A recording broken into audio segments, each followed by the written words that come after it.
Goeiedag liewe vriende, baie welkom by Huisfiks. Ons gaan vandag 'n bietjie lees uit Psalm hoofstuk 4. Dit is 'n Psalm van Dawid vir die snarespel.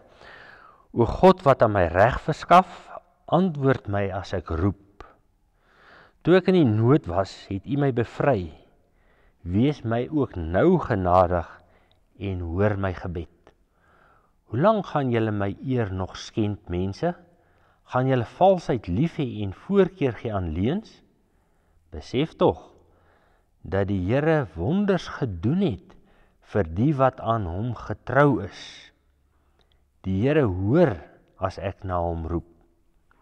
As jy ontsteld raak, moenie sondig nie. Dink in stilte daaroor na as jy gaan lê en laat dit daarby. Sjoe vriende, ek dink ons beleef maar almal ergens in die lewe dat ons so bietjie in 'n situasie is waar ons voel, dis nie gemaklik hier nie. Mense sê dinge, mense doen dinge, omstandighede is nie lekker nie, en ek roep na die Here. En heel dikwels antwoord die Here nie dadelik nie. En die psalmdigter beleef dit ook, maar sy oplossing lê daarin dat hy die geskiedenis ken. Dat hy sê, die Here het wonderlike dinge gedoen vir sy mense in die verlede. Hy kyk terug en hy besef, as ek terugkyk oor die geskiedenis, en kom ons vat nou ou Dawid se volk, en miskien sy persoonlike lewe, dan sien hy 'n geskiedenis waar God in die verlede vir hulle goed was.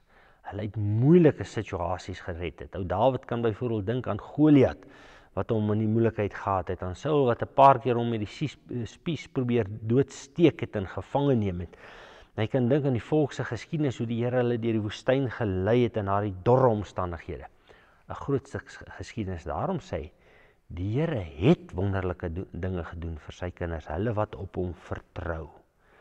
En hierdie wete vat hy, en dan sê hy, as jy nou in hierdie moeilike omstandighede is, moenie sondig nie, moenie oorhaastig optree nie, moenie God laster nie, moenie God aanvat nie, maar gaan lê rustig en raak aan die slaap, want die Here sal op die ount sorg. Dis 'n stukkie vertroue, dat dit gaan dalk nie nou goed nie, maar vorentoe sal dit goed gaan. Ek wil 'n beeldjie gebruik.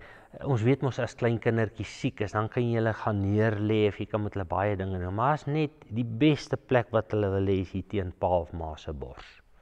Daai genestelheid wat hulle ervaar, net hier, ek is naby. Die pyn is nie dadelik weg nie.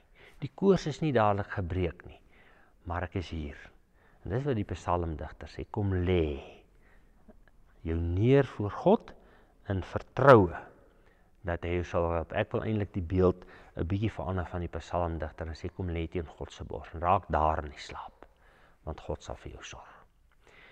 Here, dankie dat ons weet, selfs in moeilike omstandighede wat ons voel of dink dat daar nie uitkoms is nie, dat U bewys het in die verlede, met ons voorgeslagte en met onsself by geleenthede, dat U sorg. En daarom wil ons ook hierdie dag net in U arms kom lê. Ons wil U skoot gebruik as die plek waar ons tot rus te kom en weet, U sal ook vandag en in die toekoms vir ons sorg. Here, en in hierdie gedagte wil ons ook die wêreld in U skoot neerlê. Die plek waar ons veg en mense doodmaak, Here, wil U die wêreld teen U vasdruk en hulle reinig van hierdie haat wat ons in die oorloë sien. Ons bid dit in Jesus naam. Amen. Vrede vir jou.